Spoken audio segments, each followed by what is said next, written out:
All right, GameStop, we've got to talk about this today. GameStop stock rose higher than it's ever risen in the entire history of the company. Up 1,700% this year. In this wild and expensive battle that's playing out between Wall Street heavyweights, small investors, and these popular stock trading apps.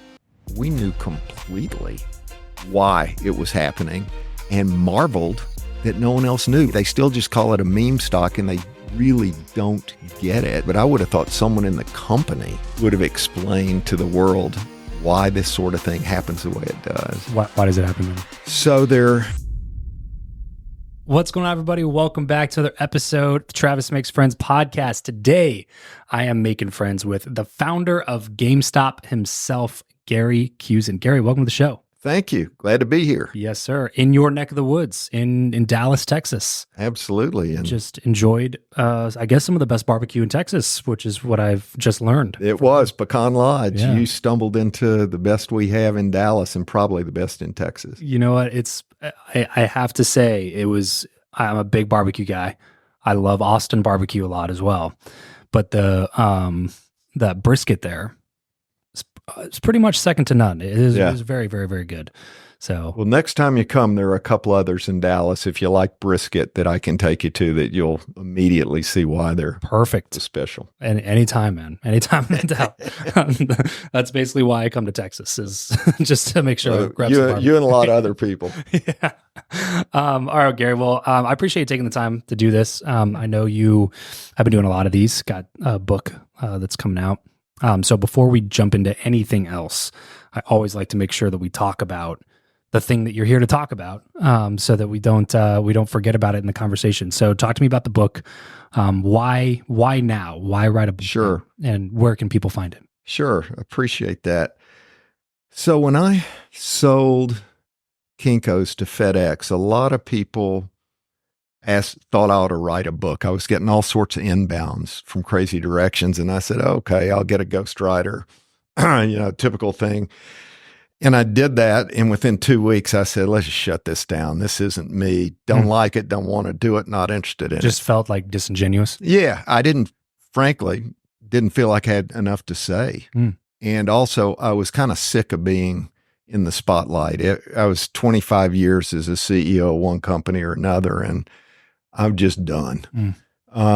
So fast forward a bunch of years, and my original thought was, all of a sudden my 4 kids have kids and I've got 11 grandkids. I thought, I know what I'll do. I'll write a love letter to my grandkids, tell them about my story before I forget my story. And so I started doing that, and I actually have self-published, but it was based on learning that the industry, all the best people in the industry who actually help with the whole book business is work for hire. So I actually hired my own team of what I thought were the best and brightest from the top publishing houses, which we could argue is smart or not. I'm not sure what the right answer is there, but as I wrote my first draft, my editor, who was really good, said, what you're trying to do is what you do after you write the business book. You get the stories down in the business book, and then you peel back those business things and get to the things for your grandkids. You've got a business book in here, and you need to let it out. So that's what I started doing. And when I started writing, and for people out there who write will appreciate that this is crazy. I'm a big workout guy like you are, and I have a Peloton tread at home, and I would just go jump on that thing for 45 minutes and then pound out a good distance. My brain was so on, get the endorphins going. I went to my office and I started pounding, and I wrote 1,000 words a day for 90 days. So the book is my story. It tells how I became the entrepreneur that I became, but then it really moves into, how did you really do that? As an example, Kinko's in the 12 months before I became CEO had lost 11 million of EBITDA. Year 1 generated 120 million EBITDA. Year 2, 180 million EBITDA. Year 3, 240 million. That's when Fred Smith walked in. 10 minutes later, we had a handshake on a $2.4 billion deal.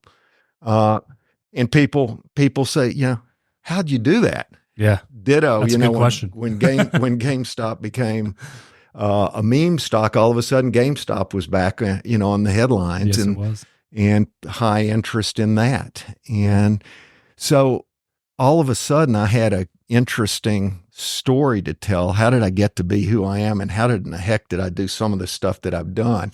And so the back half, I get into kind of detail, real, not wonky detail, but detail enough that people kind of go, oh, okay. That could have worked. I guess it did work. Right. So the book is already out. You can get it anywhere you get books, from Amazon, Barnes & Noble, independent bookstores.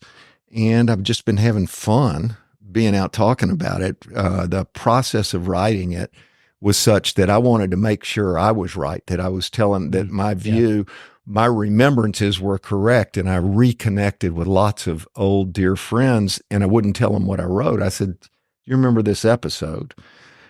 How do you remember it? And I found I'd synced the thing up. So very good process. And now I'm just out there peddling the book, and I'm getting lots of 5 stars, none that aren't 5 stars. And, I'm hearing very good things. And what's the name of the book?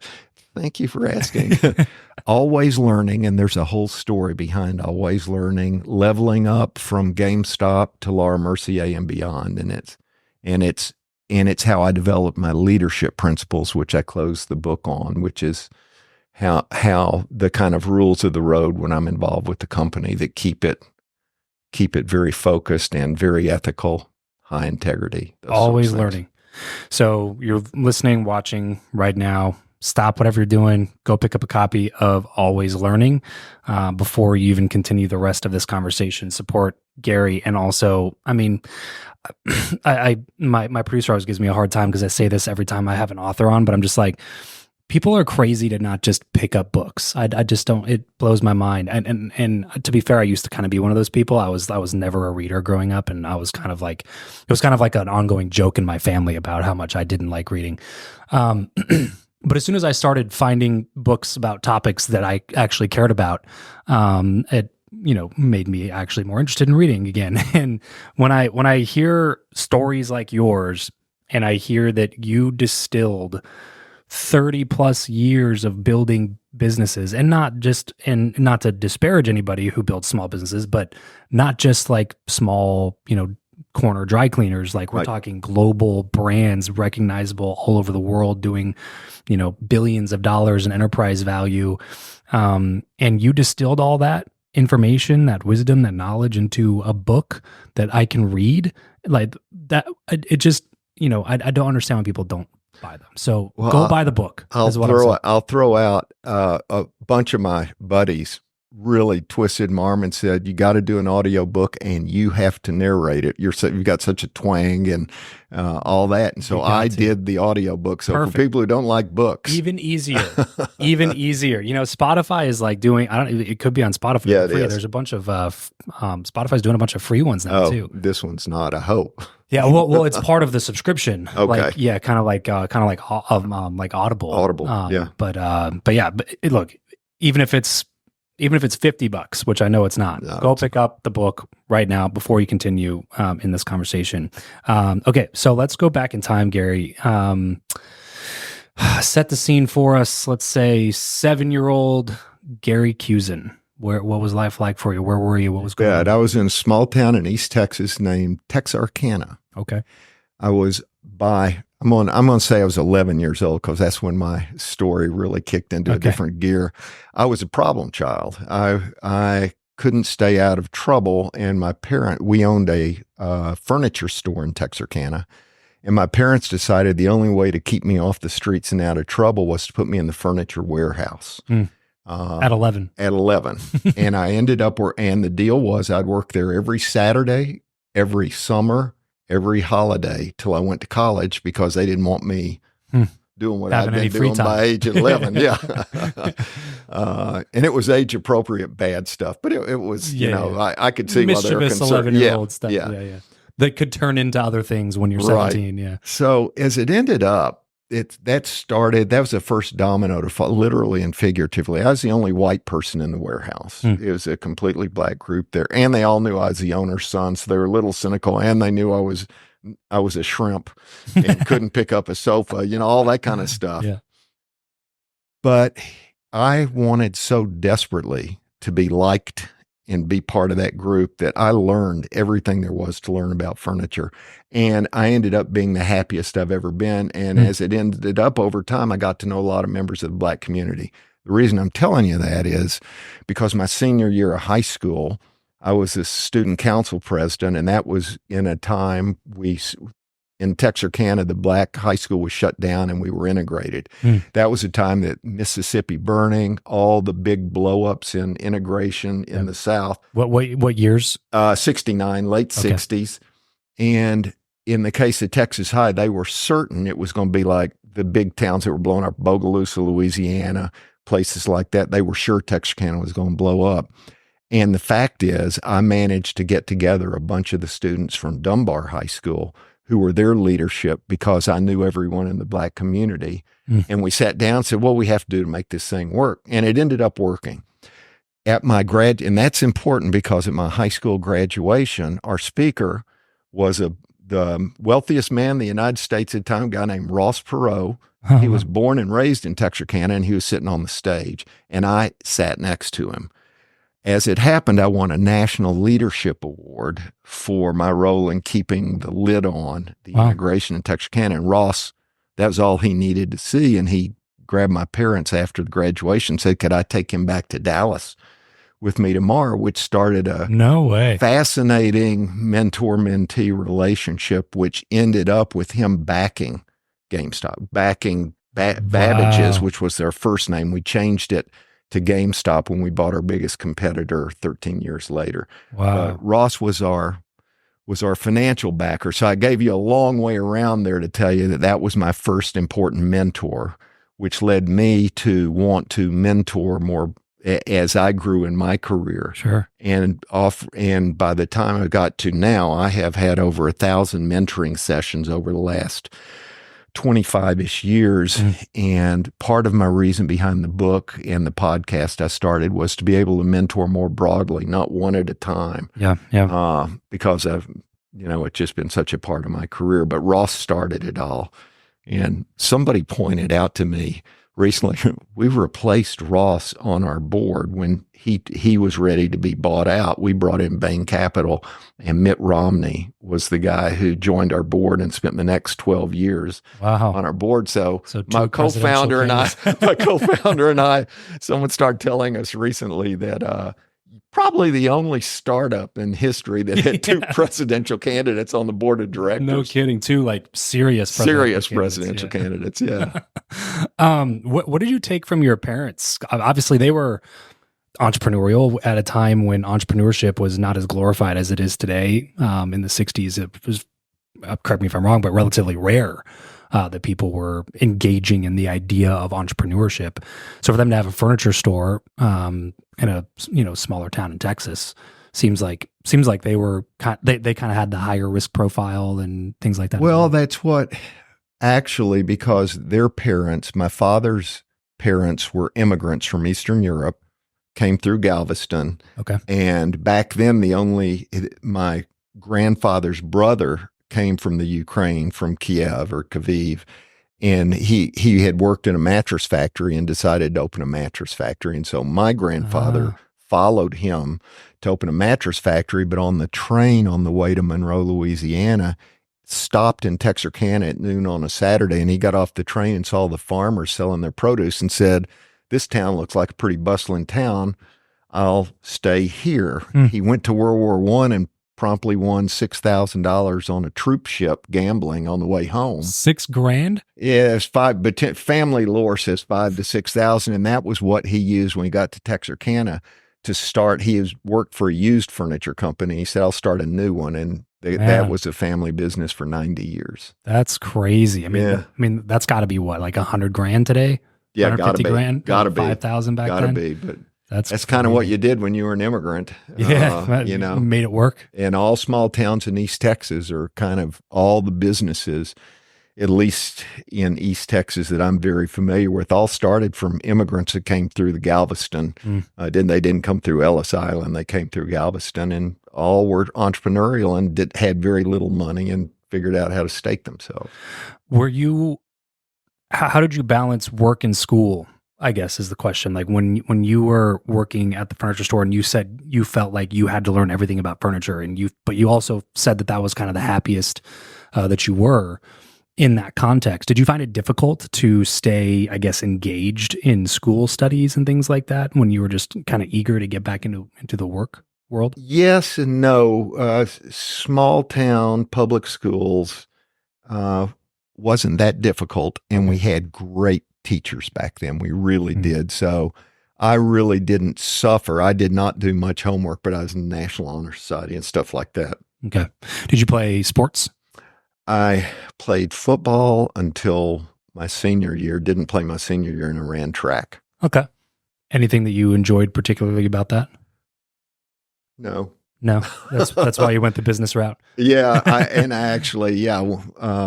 I didn't know when I went to the University of Texas what I wanted to do. I was not a business major. Oh, really? I was a different major every semester for the first 2 years. And every time I thought, like I took biology, made an A and went, oh, I should be a doctor. And then I take zoology, and 2 weeks later I drop it and go try something else. So I graduated as a government major. This at the University of Texas. And my last semester, kind of a funny aside, I could take one class, pass, fail. I took it over in business school and failed it. So I went to the professor. I said, you can't fail me. I got to graduate. And he said, well, what are you going to do? I said, well, I'm a government major. And he said, well, if you promise me you'll never go into business, I'll change your, true story, I'll change your fail to a pass. And when I gave the commencement speech at the UT Business School, that's 10 years ago, I literally opened it with that story, and you could kind of feel all the administration people squirming and all the students go, yeah. Okay, so college really, like, back then, college was almost expected if you wanted to be successful. What are your thoughts on it now? Well, I still think a lot of people believe that. I think there's a case to be made that isn't true, that colleges have not stayed up with the times. I think there's a lot of stuff being written about that too. Yeah. But you don't need, unless you've got, then there are people who kind of have a path laid out in their mind. They know they want to be a doctor. Sure. So they go to school at the best pre-med program, and off they go, and they're on their way. But for the vast majority of students like me, and I was one of them, I had no clue. Yeah. And I was really taking history and government courses. And then I went to I believe this happens to a lot of people a lot, but I went to my brother's wedding in Wichita, Kansas, and I don't remember anything about the wedding except everyone kept pointing to this man who was at the wedding, the various wedding events, and they said, he's the richest man in Wichita, Kansas, and he went to Harvard Business School. And after a weekend of that, I was going, wait a second, rich Harvard Business School, rich Harvard Business, I know what I want to do. I think I'll go there. And that's literally how I ended up in business. That's how I ended up in business school. And then obviously everything else rolled from there. But yeah.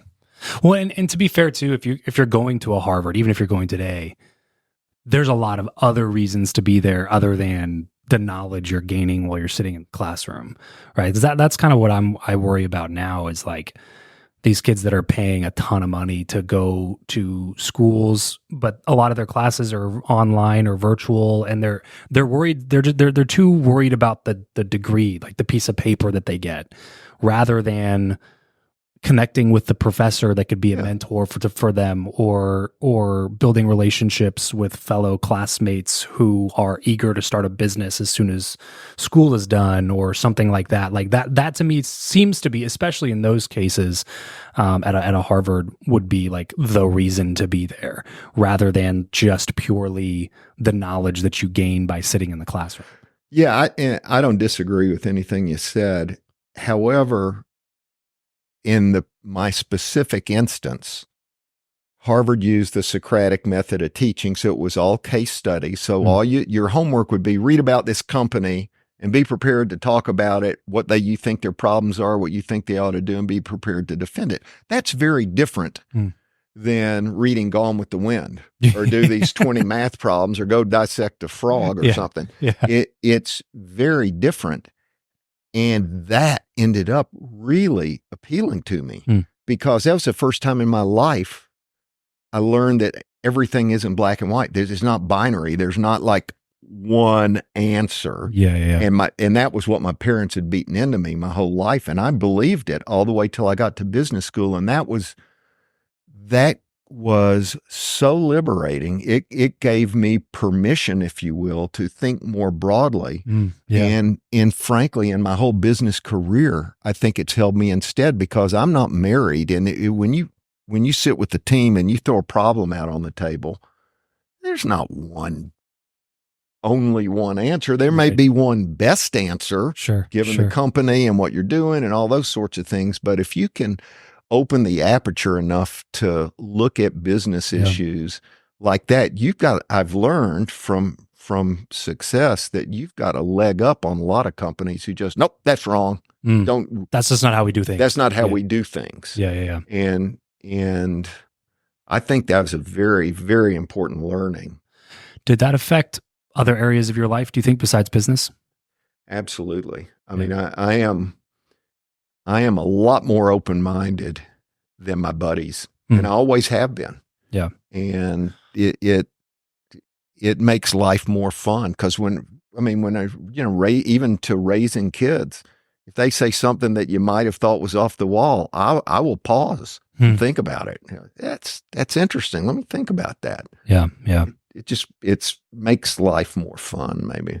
Do you think that it's almost a prerequisite to effective leadership anymore? The ability to synthesize a lot of it. Yes. I think for successful leadership, for breakthrough, innovative, those sorts of things. Oh, absolutely. And I can cite very specific examples, particularly in the Kinko's turnaround, that if you think about it a lot differently and more open, I came up with ways to evaluate individual store performance that, to my knowledge, have never been done in specialty store retailing. And the only reason it wouldn't have been done is because people said, oh, this is how we've always done it. Yeah. And so, yeah, I'd say something's wrong because we lost 13 million last year. Yeah. And frankly, that was my song when I went and did town hall meetings in 42 regions across 3 shifts to start this. Wow. I said, guys, this thing's in a ditch. Right. I'm coming to the front lines because Napoleon said, if you want to know what's going on at the front lines, go look. And here I am. And I was doing it at 2 a.m. I was doing it at 10 a.m. I was doing it at 8 o'clock at night in every one of 42 regions over 7 weeks. Wow. And I knew the answer. I took me 4 days at the corporate offices when I started working. When I'd say, hey, what's wrong? This company's in a ditch. They'd say, oh, too many problems, Stephen, explain. And it's like, no, that doesn't feel like the right answer. Yeah. Oh, I would think you'd at least have a short list, and no one did. So I said, you know what? Adios. I'm gone. I'll be back. I'll tell you what the problem is. Yeah, I'll be back in 6 weeks, which leads to a story that's in the book. I set a meeting. I started July 6th, and by July 10th, I knew I had to go out if I was going to find out what was going on, and I did, and it ended up being almost 8 weeks, but I set a date for our first meeting for the 150 top. We had 25,000 employees. For the top 150 people at Kinko's to not only talk about what I learned, but what I was thinking about ways to remediate it. And we set the date, and the date happened to be 9/11, September 11th, 2001. No way. Wow. Which leads to one of the most interesting stories in the book. We became within 2 hours of the second plane hitting the second tower. I was talking to Secretary of Defense Rumsfeld about who the terrorists were. And that's a whole part of the book. We didn't go looking for this. Wow. It came to us. Within 2 hours, I had a store manager in Fort Lauderdale, Florida. he called our head of people. He said, I will only talk to Gary. I need to talk to him. It's an emergency. You pull him out of a meeting. You do whatever you have to do to get him out. And a group of 4 of what ended up being the terrorists had come in his store and wanted to burn some CDs. Their CD burner in the store was out of order. And he said, well, I'm leaving this end of my shift. It was 10 o'clock at night. He said, I'll go home. I can burn these tonight and I'll give them to you in the morning. And they said, that'd be great. And he went home. He said, I didn't think about it until this morning. But the fact is, I was burning CDs of schematics for American Airlines 757 airplanes, including seating assignments, wiring, and everything else.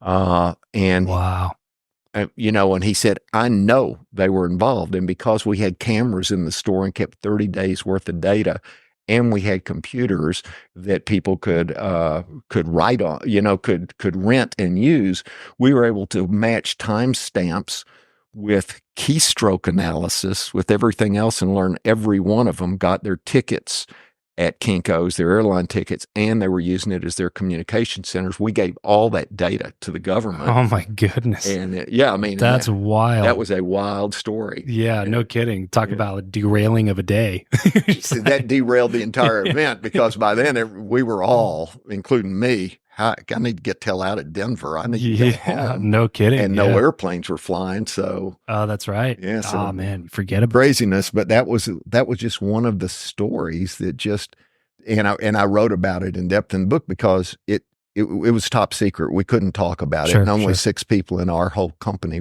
knew what we were doing. But at one point, we had 50 undercover FBI agents working at Kinko's around America. Wow. So, I mean, it was a big deal. And we were we put together a tent at Ground Zero and we stocked it with all the heavy duty copiers. And we put people down there to help the government in the months after 9/11. Talk about something that you don't think you're going to be doing. No kidding. I just took over this copier company, and now all of a sudden, that's right. I have 50 FBI agents working. I thought I was making copies. Okay, so just timeline reasons. Let's go back to Harvard. Okay.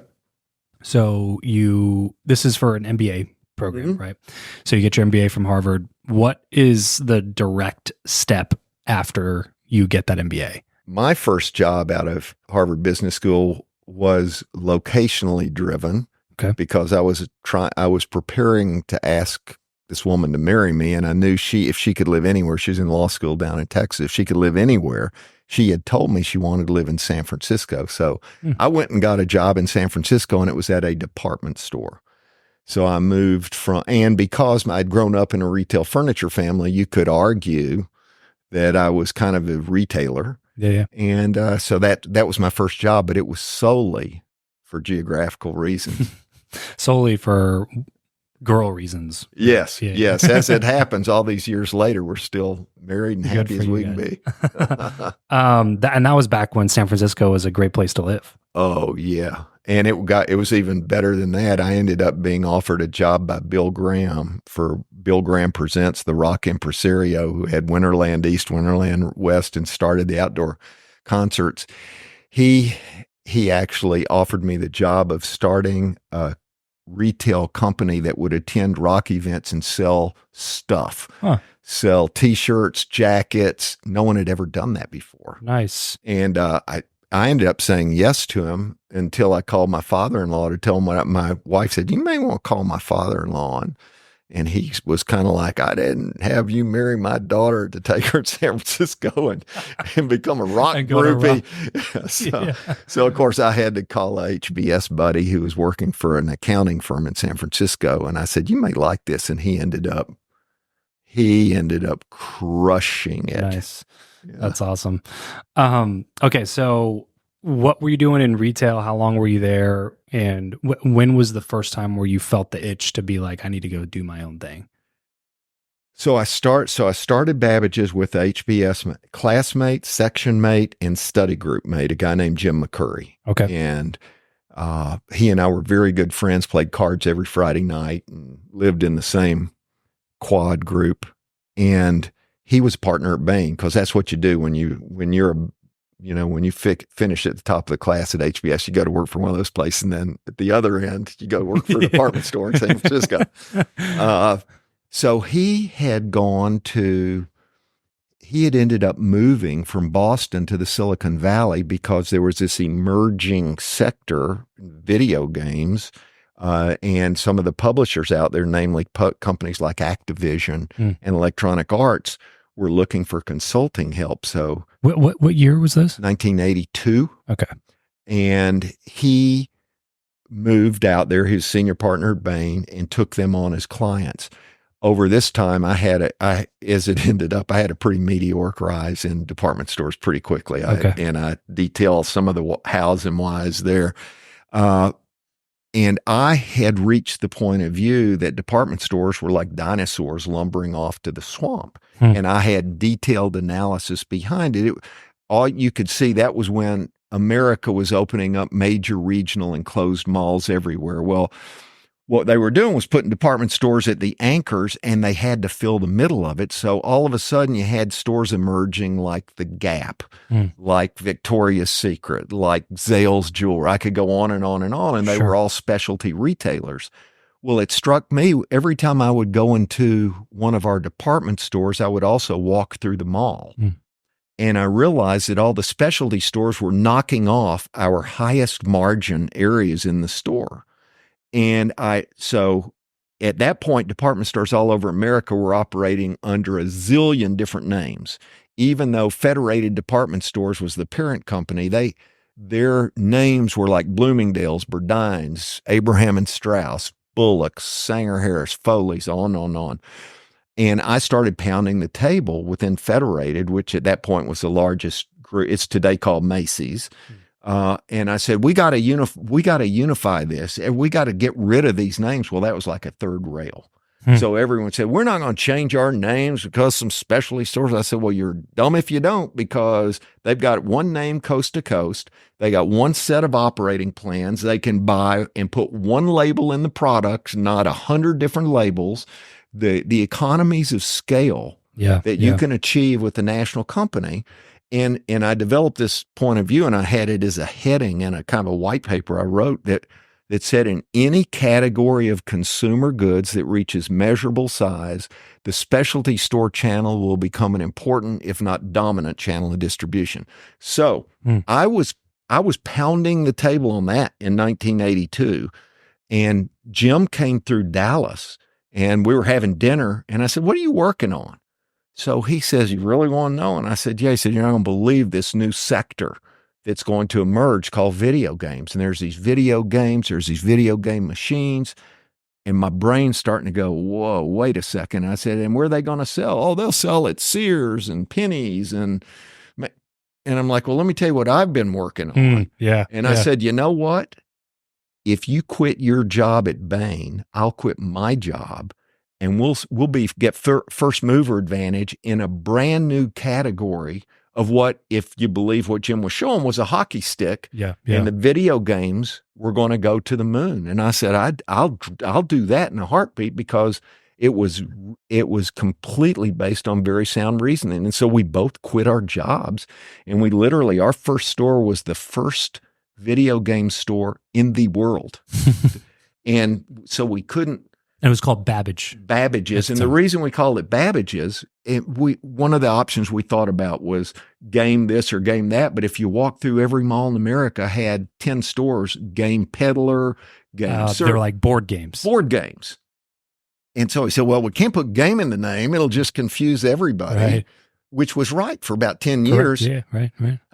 And so Charles Babbage was an 19th century Victorian entrepreneur and mathematician in England. And he developed what he called the analytic engine, which was the precursor of today's computers. It ran on punch cards. And his girlfriend, a woman named Lady Ada Lovelace, who was Lord Byron's daughter, invented the punch cards that it worked on. Well, we couldn't call it Lovelace because as Linda Lovelace's heyday in porn, and that would also be confusing. And we couldn't call it software because in 1983, software was linked with women's intimate apparel. So you couldn't, Oh, no one knew interesting. what software wasn't a word.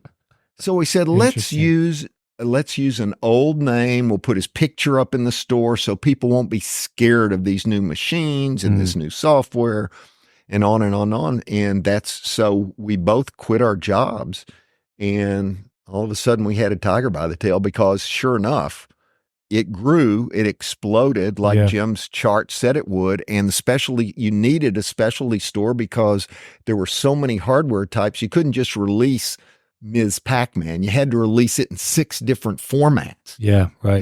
And so I was going to ask what were in those, what was in those early stores? Like, what were you actually selling? We were selling video games, and some of them came How many in Ziploc. existed at that time? Video games? Yeah, it was like which consoles? Okay, TI 99-3, which was a personal computer, had a lot of games. They were awful, but they had a lot of games. Atari had already introduced their 2600, but they hadn't introduced yet their 7600 or their next generation. Okay. So we did have 30 or 40 of those titles. Electronic Arts their first shipment of their first products on their first day shipping came to our store. No way. We were their first day shipping. Yeah, I was going to say, you probably, invented half the category, just because a lot of people probably weren't getting in the game because there was no distribution. Absolutely. And we spent a bunch of time. It was not hard being evangelical once we had stores open, because we could have the publishers would come in, and we treated product before there was us. If you found software, it was in a Ziploc baggie. We treated games like they were what they are, $50 items. Then and Electronic Arts figured out they could put them in a record cover format. Next thing you know, everyone was starting to go with 4 colorway boxes. And so it was, it all happened. Witnessed the invention of the category. Yeah, we were at the dawn of the video game era. How long before you felt like was there ever a time where you felt, man, maybe we're doing this too early, or was it pretty immediate that you knew that you had traction? We knew we had traction. We also had issues with systems, and we had so much to learn. And to Ross's benefit, Jim's in my business plan called for opening 200 stores in year 1. Ross said, in his own inimitable way, look, boys, I don't know a thing about video games, but you ain't opening 200 in the first year. Here's what you're going to do. You're going to open 1 store, and the 2 of you are going to run it. And 1 of you will be there every single hour the store is open, and do that until you know everything, until you believe that nobody could ever beat you in running a store. And then you open your second. Another reason to have a mentor. Yeah. Yeah. I mean, if we would have built 200 of what we built our first store, we wouldn't be here right now. For sure. When you started the store, was it like, hey, we're going to figure out how to do this and we're going to use our own money? Or was it like, hey, we need to figure out how to do this. We believe it's going to last. We need to get some capital. We need to invest. It was Ross's money. Okay. The way we did it, and he's the one that told us, because he had been giving us advice, and I kept saying, Ross, we're not going to let you be an investor. By that time, he and I had gone back 14 years. I was going to ask, yeah. So and I said, I said, even though you've got the money, I'm not going to destroy what's been a really important relationship with me. And so he called me one night at home at 10 o'clock. And he said, in January 1983, and he said, have you quit your job? And I said, yes. He said, has Jim quit his job? I said, yes. Do you have money yet? And I, no, but we're really close. We got lots of people there. He said, y'all come over tomorrow. I'm going to back you and we're going to do this thing. And he hung up. So I called Jim and said, Jim, so we went over there. He said, okay, here's what we're going to do. We're going to do a third, a third, and a third. I'll put up the money and I get a third of the company for my money. You guys are each going to put up your sweat and you'll get a third each for that. And that's how we're going to do this thing. And that actually worked for the first couple of years. And then he got cold feet because our holiday business was so good and he could not reconcile in his head why the business in the spring and summer wasn't as good as it was at Christmas. And I kept trying to say, Ross, let me teach you a little bit about retail. Christmas is important. Yeah. Santa Claus comes. And in this category, video games are key. He said, well, that's how kids get stuff. Yeah. And he said, I'm just not comfortable. And I said, Ross, would you feel better if we found someone to replace you? And he said, well, I don't want to hurt the company, but if you found someone, I'd probably take them up on it. And that's when Jim went back to Mitt was Jim's best friend and Jim's best man in his wedding. No way. So he went to Mitt. I went to friends at Warburg Pincus who were family relatives of my wife. And so Warburg Pincus came down and looked. Bain Capital came down and looked. They both wanted it. So we said, you guys split it.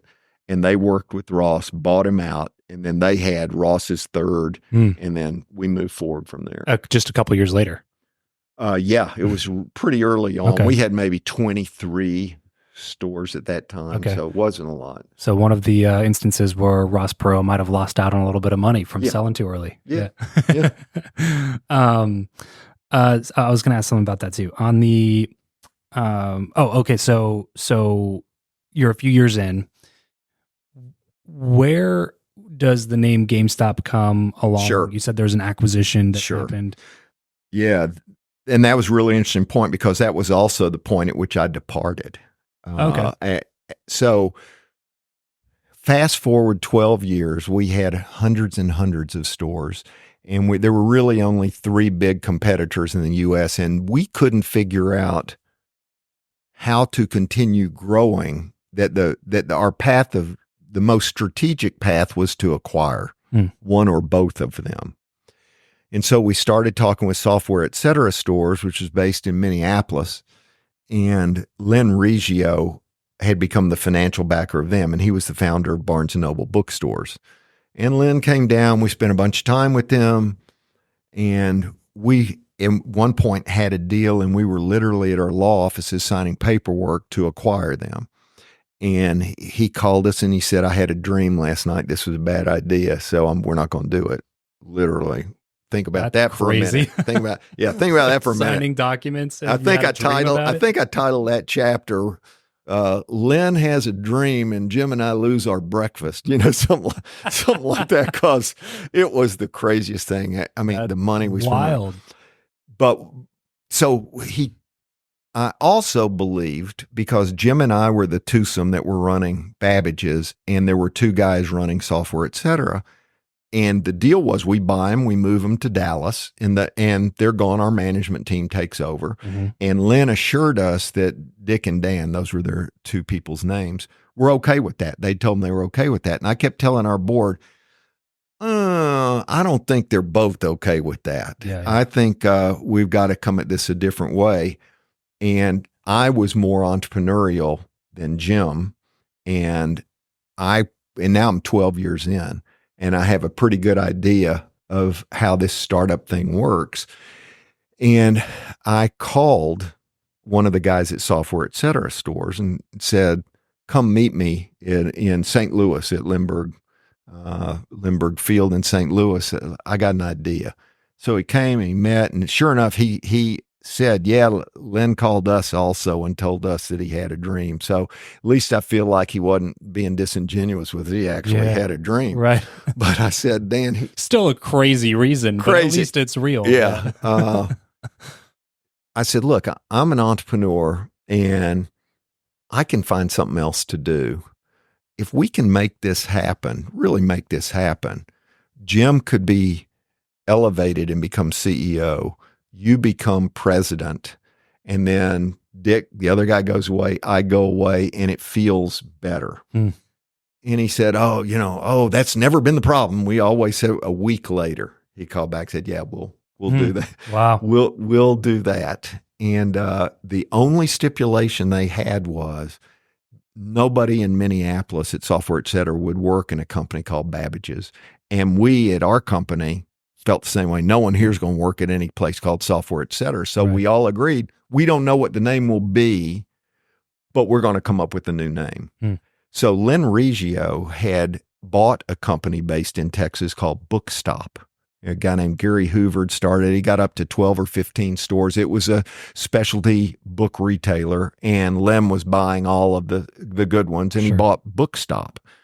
And he said, well, why couldn't it just be GameStop? And by that point in time, people knew what software was. They understood the difference between video games and board games. And it made Nintendo had come out maybe by that point. Oh, Nintendo had been out a long time. Nintendo had been out a long Sega, time. So you had some all real of them. video Oh games, yeah. Sonic the Hedgehog. We were rolling in great video games. That would put it in what, 95, 96? Yeah, it was 95. Okay. It was 95. Yeah. So that's what we did.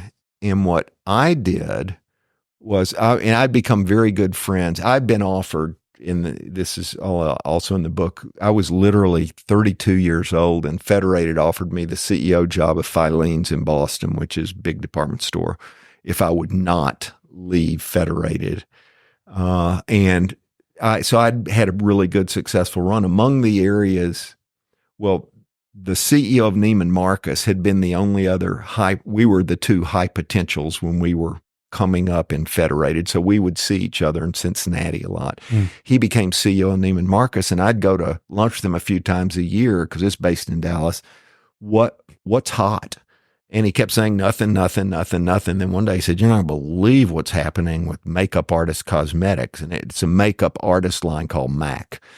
I had responsibility for all cosmetics at the department store where I worked in Dallas. Okay. And I started thinking about what I knew about cosmetics, and I quickly figured out that, boy, if MAC, and there was two other companies, both had makeup artists, then the whole history of makeup artists, of the industry, is going to come full circle, and makeup artist lines are going to be a big deal. So I thought I ought to start a makeup artist line and do it professionally. And I talked with Terry about it. He said, great. And I said, I'd love to find a co-founder. And he said, by then he had moved to Macy's. And he said, I'd like to introduce you to senior merchant at Neiman Marcus. So I met her and I liked her, and I told her what I was doing. And I said, you need to quit your job at Neiman's, and we'll co-found this thing. We'll go from there. And I used Ross's thing. I said, her name was Janet. And I said, I'll put up all the money for a third of the company, and you and I'll put up the sweat, and we'll each get a third. So I'm going to have 2/3. You're going to have 1/3. And she was fine with it, and off we went. Yeah. And so that's how I got in the cosmetics business. Ended up selling it to Neiman Marcus 3 years later. And so at what point were you using makeup, being a gamer, buying the clothes that you didn't ever, it doesn't seem anyway, and correct me if I'm wrong, that you never were really, your passion wasn't in these projects. It was more just like, there's a gap in the market. I'm an entrepreneur. I can fill that gap. That's kind of how I roll in my life. Yeah. And I'm just kind of pretty pragmatic guy. I'm pretty analytical. I get a lot of stuff wrong. Every now and then I get something right, but I can't help myself but approach things. If it's a passion, I save it for the weekend or, after work. I'm interested in seeing something and then seeing it through, seeing if in fact the hypothesis was correct. Because essentially, when you start a new business, you better start with some hypothesis and you better test it. And so, yeah, you're right. And by the way, I am surprised that I don't read of more successful startups where that come at it that way. Now, some do Facebook. There are a group of entrepreneurs who did exactly what we were doing, finding holes in the market and filling them, usually driven by technology and Moore's Law, which frankly we were too, because we knew that in Moore's Law, semiconductor chips, the prices would keep dropping in half and the capabilities would keep doubling and doubling. And in the case of video games, would allow incredibly high graphics and gameplay and great depth. So we were using technology too as part of our premise. But outside of technology, you listen to entrepreneurs these days, and I listen to a bunch of them, and it's rare to find one that said, I think there's a hole in the market here. Here's how I think about it. Tell me if you think I'm wrong. They're all, yeah, I dreamt about this. And this is just like, oh boy. You're supposed to follow your passion, though. Yeah. Well, Good luck. yeah, good luck. It never worked for me. Yeah. And and the other thing is, why would you ruin a passion? I mean, really, because I don't care what it is you're starting. If you're starting something, it ain't all fun. Yeah. Right. And some days you hate it. Right. You know, and so why would you want to do that to something that you love? Yeah. Leave it alone. Yeah, you got let it be a passion and pursue something where there's a market. Yes. Pursue a market instead of idea. Yes. Yeah. Okay. So GameStop merger happens. You leave immediately, basically, to go, and then you're just kind of like just waiting for another opportunity. Like, what are you doing, I guess, in the interim times when you don't have an idea, you don't have something you're pursuing, and then you're kind of just, I'm going to lunch and I'm talking to these people, and then all of a sudden this gap comes up, and then I met this other person, we feel that we built this cosmetics company, sold it to Neiman Marcus. Well, like, what happens in those interim times? So, and again, another thing I talk about in the book, I really did. Darrell Royal, who was a legendary football coach at the University of Texas, when questioned after a game when they got really lucky, he said, and they said, "Don't you feel lucky?" And he said, "Luck is what happens when opportunity meets preparedness." I was a young guy at the time. I remembered that. And through my whole career, you would never find me not talking with people, figuring out what the world looked like, and developing a plan B. Even if I thought I'm loving what I'm doing, I'm making great progress, I have a very strong self-preservation instinct. And I feel like if I wasn't keeping the aperture open, even when I'm happy at what I'm doing, then I'm doing myself a disservice, and it could come back to bite me. So I have always been a bit of a planner. Okay. When the merger happened, did you keep ownership in GameStop at that time? Didn't sell a share. Okay. And then the company keeps growing, obviously, really blows up even more, right? Over the next decade. There was except for the bankruptcy. Okay. So let's talk about that story. Yeah. So 18 months later, Mitt Romney got into it with Lynn Reed. I didn't know anything. I actually funded Laura Mercier on margin on my GameStop stock. Oh, no way. Okay. Bought a nice big house on margin. For people who are listening, can you explain that? Yeah. I had a lot of stock that was worth a lot of money. I didn't want to sell it. So I said, I'll go to my bank and say, can I borrow money and pledge some GameStop stock as collateral? And so they examine GameStop, it's a public company. They examine everything about it and go, yeah, that's a good hedge. If you default on notes to us, we'll own GameStop stock, and that looks like something we are happy to own. So they loaned me the money. I did not know what was going on at GameStop. And what was going on, there was an issue. Jim and I never had debt. And the reason you shouldn't have debt in a video game business is it's incredibly seasonal. Back at fourth quarter, you make all your money, you lose money, make a ton of money. And it's cyclical. This generation of video game machines gives way to a much better video game machine. Yeah. So when you have something that's incredibly seasonal and incredibly cyclical, that's risky. Yeah. Debt is bad. Well, Software Etc., when we bought them, they had $25 million of debt, and we had zero. And Mitt, in a board meeting like a year later, said, we are going through a cyclical low because the new video game systems don't come out for another year. We got to get rid of this debt because we're going to need capital when we're back on the front side of the wave, but we've got to batten down the hatches, which you have to do at the end of each cycle before the next cycle emerges. And Lynn loved debt. And Lynn said no, and apparently there was quite the boardroom tussle, and it resulted in Mitt quitting the board and leaving. Oh, no way. Yeah. And that was that that was the end, because in the next cyclical downturn, which was highly predictable and completely knowable, the debt killed them. Couldn't And make they the debt reorganized, service. and guess who showed up on the courthouse steps to buy the company? Lynn Riggio. No way. Yeah. Wow. Way. And you know, for me, who's got to spend 13 years at TPG, great PE firm, got to be really close with David Bonderman. If I understood how private equity worked, Yeah.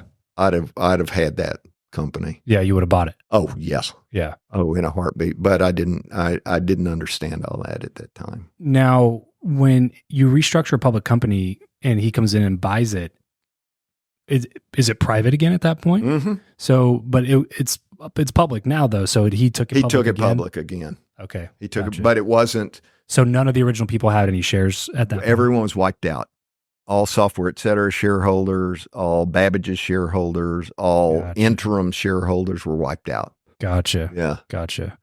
Did you end up buying any more of it or like jumping back in? No, I Okay. was too far down the road with my other stuff. And when I learned, remember that, and now I had a margin call. So I had to work my way out of that. Yeah. Yeah. I was right. completely unaware. In fact, and the chapter in the book, at the time, the president of the bank, I self-disclosed that I'd busted the covenant. And we had a big meeting. He said, well, you need to come down here. And he got a bunch of people in a room. And I don't know who any of them were. But he said, I have to tell you, we've never and collectively had a single person who had borrowed on margin self-disclose that they busted the covenant. And so I'm here to tell you, how much time do you need to get together enough money? He's like, I respect that. Yeah. But also, you still owe us money. Yeah. And so I said, maybe a year. Hmm. And he said, you got it. And I hustled. And by the end of the year, I was doing great. But essentially, With the cosmetic company? I sold it to Neiman Marcus. Oh, that was that. Okay. Got it. Got it. Sold my house. And I got a job that paid a lot of money, because my accountant told me, you got three things that have value, and any two of the three, you're going to be you'll be fine with the bank. You don't need to do all three. I was so mad at the situation, how it had happened, and how I didn't know anything about it, and how I'd put family finances in jeopardy and all. I was mad at myself, and I swore never again, and it's been never again. And I didn't look never back. again. What?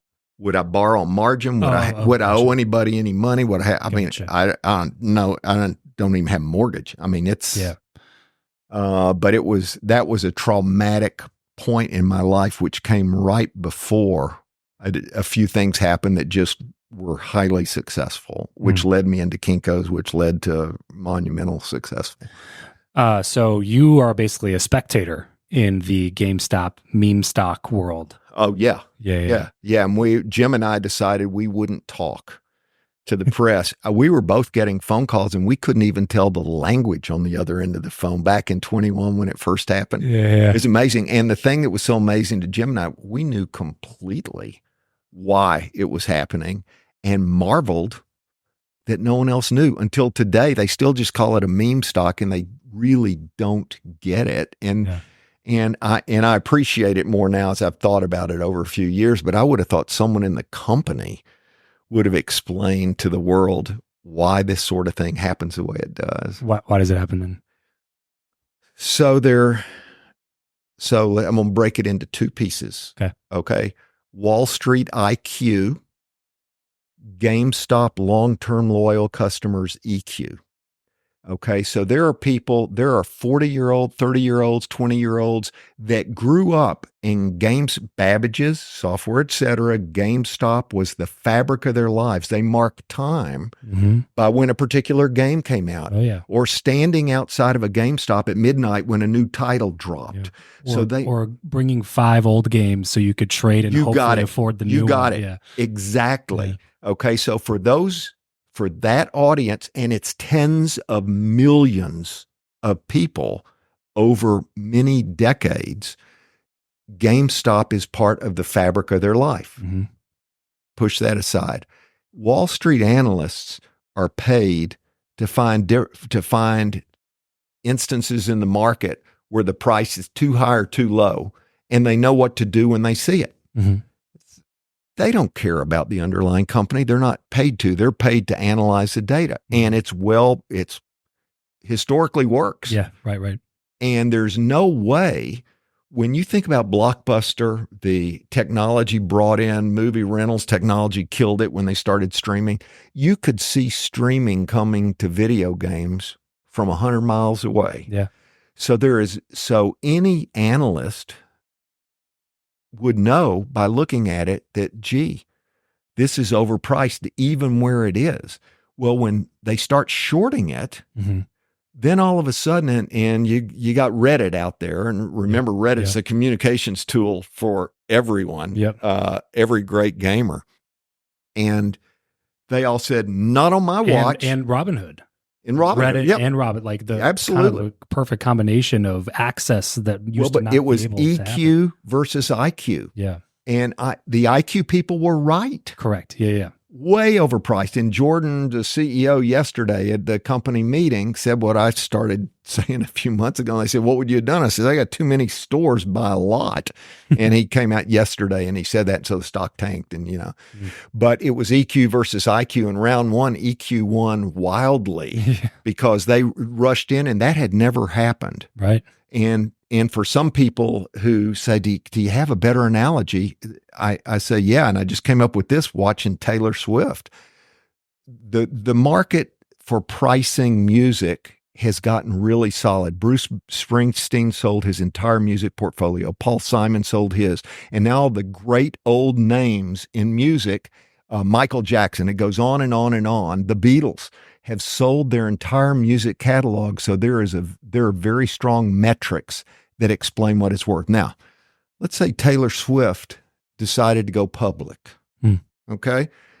That would be one heck of an IPO. No kidding. Now imagine a year later, some analyst on Wall Street, well, we've got all this data and they're pricing her music way too high based on any historic standard.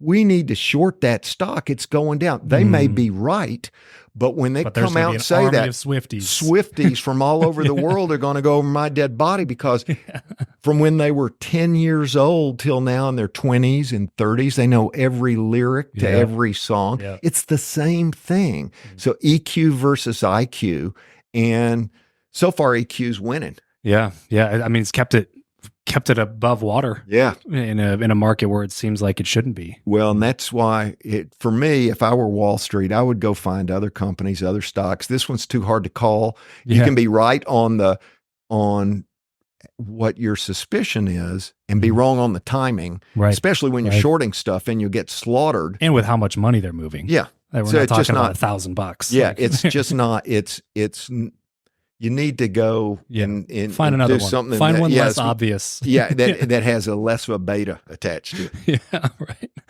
Oh man. Okay, so you sell the back in the timeline here. You sell the cosmetics company. What are you doing after that? Is this like you immediately start getting job offers, or are you like, hey, I'm gonna go golf for a while? No, at that point I hadn't even taken up golf. Okay, I'd been too busy. But you have now. I have now, and I quit. And you quit already after 13 years because I'm too logical. I'm too logical. I when I drive away from the club feeling worse than when I drove up to it, there's a mismatch. And maybe I shouldn't use my free time for this. Yeah. So I got a call from a recruiter, and he said, look, there are a couple of junior sportswear public companies that would like you to join the board. I've told them both, I'm contacting you and we'd like you to go meet both boards, and then you can pick one, can't pick them both. So I met with both the companies, and I decided I didn't like either one of them, which really pissed off the headhunter. I'm sure. But he ended up calling me a month later and saying, gee, I've got this interesting, there's this REIT in Washington, D.C. I couldn't spell REIT at the time. Got a great owner, Car America. It's got Tom Carr. You'd love him. You guys are, just cut from the same cloth. And so I went and met him and learned about the service office industry. And it's WeWork, essentially. If you just flash back to WeWork, this was WeWork in the 1990s and 2000s. And he said, look, I bought a bunch of buildings around Europe and the US, and I'd like to start buying all of the serviced offices that are inside of these buildings already. And maybe you could come in and roll all these things up and figure out how they ought to run. And I like Tom a lot. And I said, sure, why not? And so I did it. Next thing you know, we've bought 36 companies around Europe and the US, and we are blowing and going, and we're one of the top 3 in the world. Well, actually, there were 4. So let me see if I understand this properly. So this guy's running the REIT? Yeah, he owns the building. Okay, so for those listening, so it's the real estate investment trust that's buying up commercial properties around the world that are all offices. And so what he wants to do is he wants you to go roll up, and roll up means basically go acquire a bunch of companies that service offices. Well, not quite. So if an office building is 20 stories tall, 1 floor of them will be what are called serviced offices. And what that means is they're individual offices. Oh, gotcha. Like where we are. So this is it exactly. Yeah. So the owner, it's like you buy a whole floor plate, split it up into 50 offices, and charge twice what you were paying in rent for. Yeah. And so he had operators in each of the buildings he was buying. Got it. And he said, I know we're a REIT, but we ought to be able to own all these things too. So go out and see if you can buy them. Got it. Well, next thing you know, we're one of the 4 largest in the world. The other one's based in America also, and they contact us and said they'd like to buy us. But on the one condition, me and the team that I had assembled run the combined company. So got it. I said, fine. They bought us, and I hadn't even paid attention to the deal Tom had given me, but it was a really good deal. It's all of a sudden I'm like, whoa, the GameStop thing was in the rearview mirror now. Forgot about that. So, but I didn't like the new owners at all. Okay. And within 2 to 3 years, I'm thinking, what do I do here? And that's when, and as it happened, my sister, who was the vice chairman of Heidrick and Struggles at the time, and she went on to become the vice chairman of Korn Ferry, told me that Clayton, Dubilier and Rice, a big PE firm, owned Kinko's, and they're looking to find a new CEO. And my sister felt it was perfect for me. And so I went and I started looking at Kinko stores, and I thought it was more than perfect. It was like every single job I've had has done a little bit more to prepare me for this one. And I had met a Bain partner who I was using at the serviced office company to help us with the integration, stuff like that. And I liked him a lot, and he liked me, and he wanted to figure out how he could jump across the table and join up with me. So I started talking with him about this Kinko's thing. And before we were done, I became CEO of Kinko's, and he came day 1, minute 1 as my head of strategy and business development and all that. And off we went. And so that was that. How long were you at Kinko's then before you sold? Well, I was at Kinko's over 5 years, but only 3 before FedEx bought us. Okay, but the deal with FedEx, when Fred walked, and I literally have the dialogue in the book of when I didn't even know he was coming. I thought it was one of his lieutenants because we already had 500 of our stores. By that time we had 1,800, 2,000 stores, something like that. But 500 of them had staffed FedEx drop-off locations inside of them. Oh, gotcha. Okay, so they were like a tenant of ours, if you will. And so I thought the guy over it was going to come see me, and in walks Fred, and I'd seen his picture in books and all, but never met him.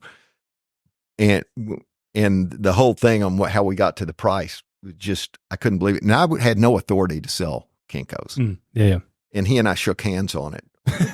All right, deal. And then I called Don Gogel, who is the CEO of Clayton, Dubilier and Rice. And Don, guess what? He said, what? I said, I sold Kinko's.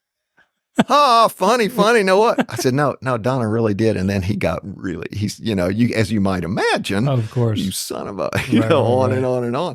I said, would you like to know what the deal is? Let me mail you a number. Can we talk? He said, yeah. And I told him, oh, you are kidding. And I said, I am not kidding. And, but Fred's deal with me was, here's the deal I need from you. You need to stay for 2 years, and whatever they're paying you now, I'm paying you, but you're going to report to me. And he went right down a list of stuff that he had me at hello. He really did. But that was the 2 best years of my whole career, because not only he had 8 people on the FedEx Strategic Management Committee, which they called the SMC, that ran FedEx globally. They expanded it to 9, and I got to be on that committee. So every Friday morning I would be in Memphis from 8 till noon, and it's because they gave me a plane, which I had parked 6 blocks from my house. I mean, it goes on and on and on. But after each of these meetings, I would go and sit down with Fred in his office, and he'd want to know, how's the integration coming? But we'd end up just chatting like friends. And it was best 2 years ever. And I got a front row seat on what is one of the best run companies in the world. And to watch his brain work was just, it was the masterclass. Oh my goodness. Yeah. Oh my goodness. You seem to have had a plethora of impactful and effective relationships over your career, whether it's partnerships, which is not an easy thing to navigate, mentors, mentees. How do you view relationships in the context of like the broader success that you've had in your career? I think they're critical. I cannot stress enough how important the teams were. I am happy to take some credit for assembling the teams, but I ain't taking credit for what we accomplished. And here's an example, what I mean, of the turnaround team at Kinko's. There are 13 today CEOs from my management team. That's what happens when you try and hire people who are smarter than you, who you have already learned through the interview process. When you ask, what do you want to be? And they say, I want your job. That when you say you want my job, I make you an offer right then because you're who I want. Yeah. And then what do you want me to do to knock down barriers so you can accomplish every objective you have? Because if we accomplish our overall company goals, you will be a CEO. Right. And it works, and it's worked repeatedly. And that fills me up. I could not do anything alone. I'm no Lone Ranger, and I am not standing around trying to attract attention, which is why when the FedEx thing was over, I wanted to just disappear because you can't disappear when you're in that kind of role. It's assemble a great team and then let them do what you wanted them to do. And that's for me, everything. What's your best advice for a young person who is maybe actively seeking mentorship? Maybe they're ambitious and they're eager and they just don't know what they don't know, and they want to find somebody who can help them. Yeah. So I have, not surprisingly, I have a different view of mentoring than conventional wisdom. Okay. So I have never been what I call an episodic mentor, meaning, okay, I'm going to mentor you. We're going to meet quarterly. We're going to meet on Fridays at noon. We're going to spend the afternoon. I don't do that. I don't like that. I don't do it. What I do is and how I built up my mentoring was people who have a discrete problem. They've got an issue and they would need some fresh eyes to help them look at it to understand what to do. And that's something I feel qualified to do. When you start talking about a early in their career person in a corporate setting, well, like I talked with a group about this very topic last week, and 2 very telling stories that get exactly at what you're saying. The first was a young man raised his hand and he said, I left a big company and I've gone to this small company, and I really like the people and I like what we're doing, but I can't sleep at night. My stomach's churning. I am nervous. I'm so worried about everything. And which the right answer is, before anyone goes and jumps into an entrepreneurial situation, they need to do a real honest assessment of their personal risk profile. And a lot of times people don't do that.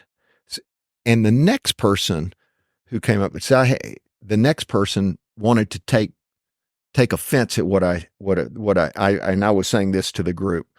4 easy steps as far as I'm concerned on if you want to get ahead. Mm-hmm. The first is work harder than anybody else. Work hard. Second is gain competence. Competence engenders respect. And if you're respected in your workplace at whatever you do, you will get a promotion. And I give them a McDonald's example. If you're flipping burgers at McDonald's, you be the best burger flipper they have ever seen.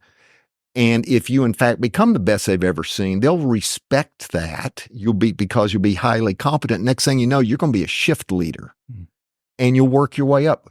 And my book is full of stories. I've done that repeatedly in my career. I've been faced with the situation. In the first one, my department store is one I'm getting a ton of feedback on in the book. They tried to run me off. It was a junior division, which is teenage girls' clothes. Because I was a Harvard MBA and this department store in San Francisco had never hired one, they gave me a big job so they could hire me, so they could pay me, which upset the apple cart organizationally. And everyone wanted my job. People had been there for years wanting to get to the job they gave me.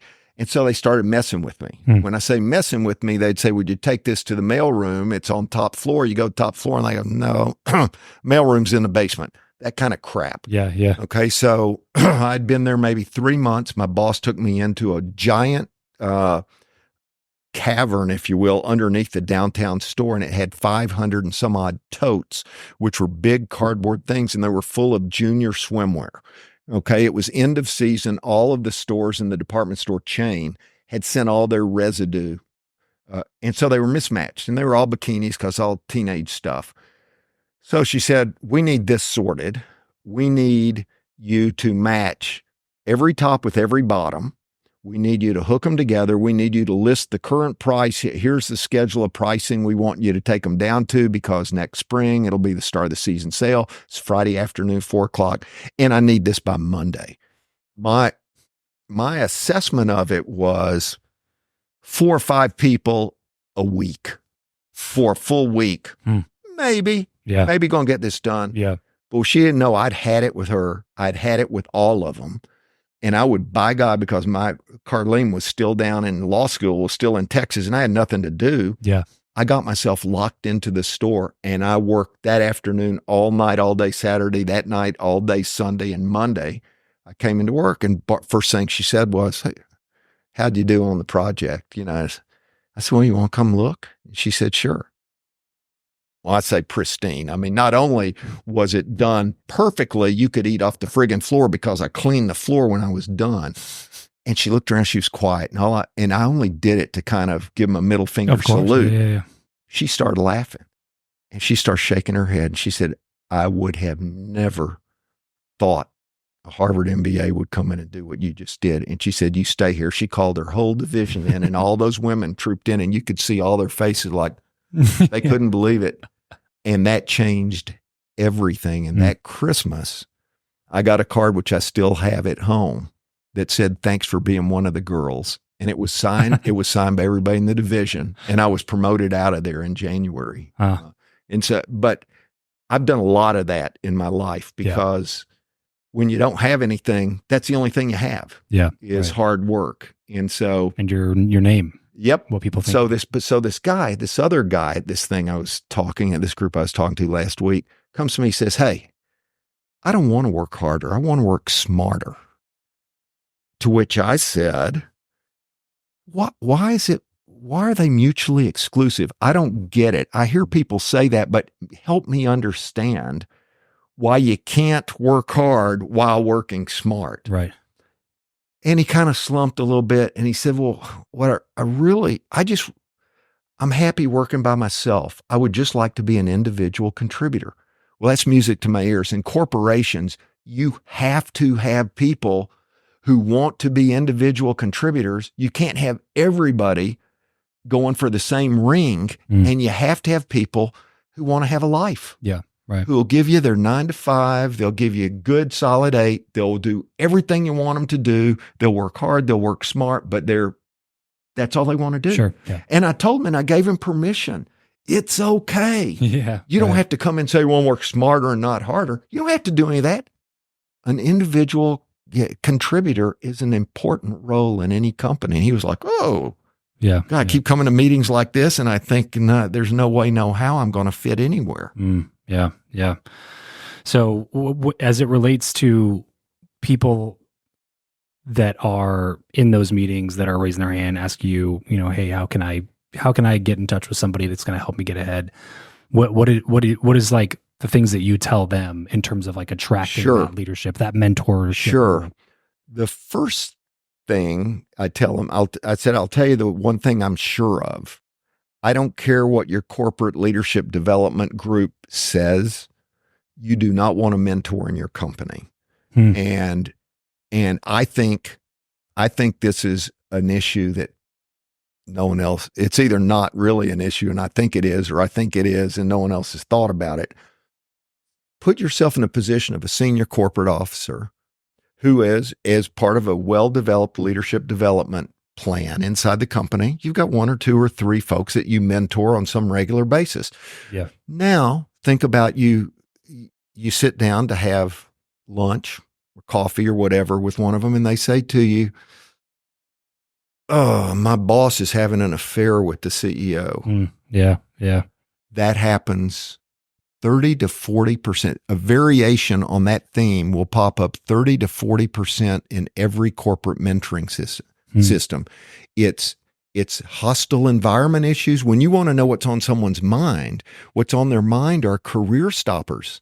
Yeah. What can I do about this? What can I do about that? And you're in a bind too if you're a senior corporate officer, because at what point does either a toxic relationship or a toxic environment reach a threshold that you have a corporate duty to report it? Right. Now you're outing someone young and in the organization who only wanted a career and only wanted a good mentor, and they've been derailed because you kind of have to disclose how you heard it, what you heard. Yeah.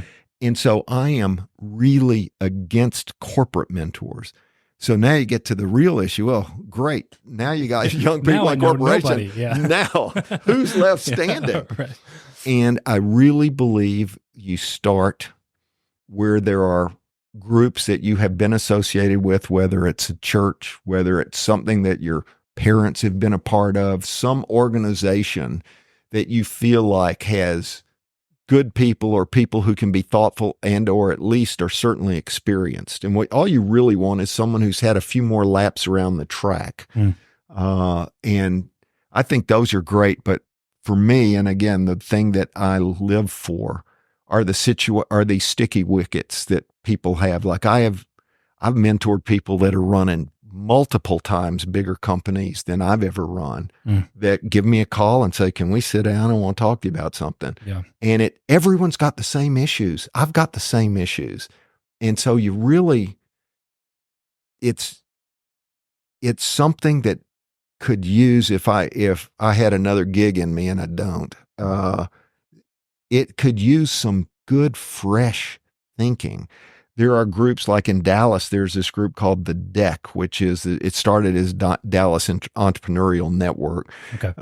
But it's now changed because it's now overall in North Texas, and they have a very robust mentoring association which have people from all businesses in different kinds of backgrounds available. They have 1,300 paying entrepreneurs who each are involved in a company or have their own company. And so it's a very robust, I don't know how many are more robust than that group. And I've started to get a little more engaged with them just to surface and pressure test my hypothesis on the reasons not to have a corporate mentoring system. But they're doing fabulous work with matching mentors and entrepreneurs.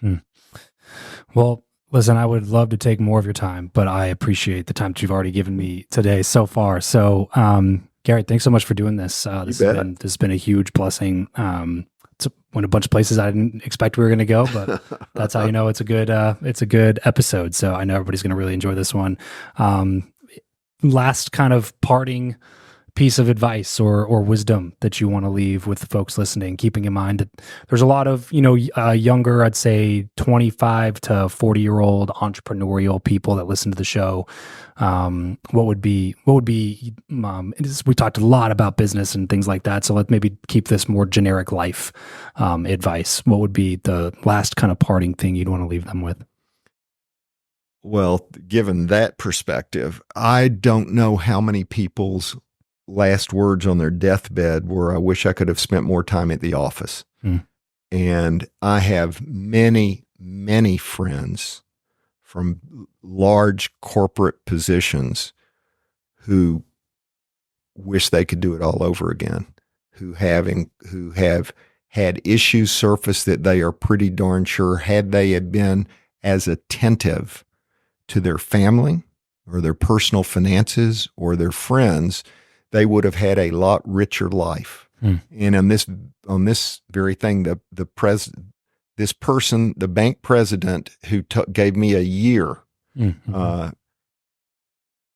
10, 15 years later, he took me to lunch and he said, I never forget that meeting, but he said, I have to tell you, if I had a banker in my bank who managed money the way I have managed my family's finances, I'd have fired him in a heartbeat.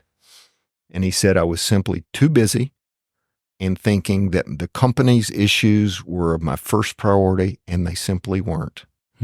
And that's pretty sobering coming from a bank president. And I think about that a lot. And I think my kids' generations are doing a better job than my generation was, and I am pleased with that. I spend a lot of time with 20-somethings, and I simply don't see what I hear out there about, this next generation. I don't see that. I see a bunch of people committed to working hard, building honest careers, and I'm not sure where the incentive is for people to be trashing a whole generation of young people. But I am very encouraged by the time that I spend with young people these days. They just, are they different? Sure, they're different, but so what? It's been a lot of years. They're supposed to be different. Yeah, right. That's how it works. Yeah, that's how it works. Yeah. Gary, again, thank you so much for doing this. If you're watching, listening, tuning in, be sure to go pick up a copy of Gary's book. And as always, remember to leave every relationship better than you found it. We'll catch you guys on the next episode. Peace.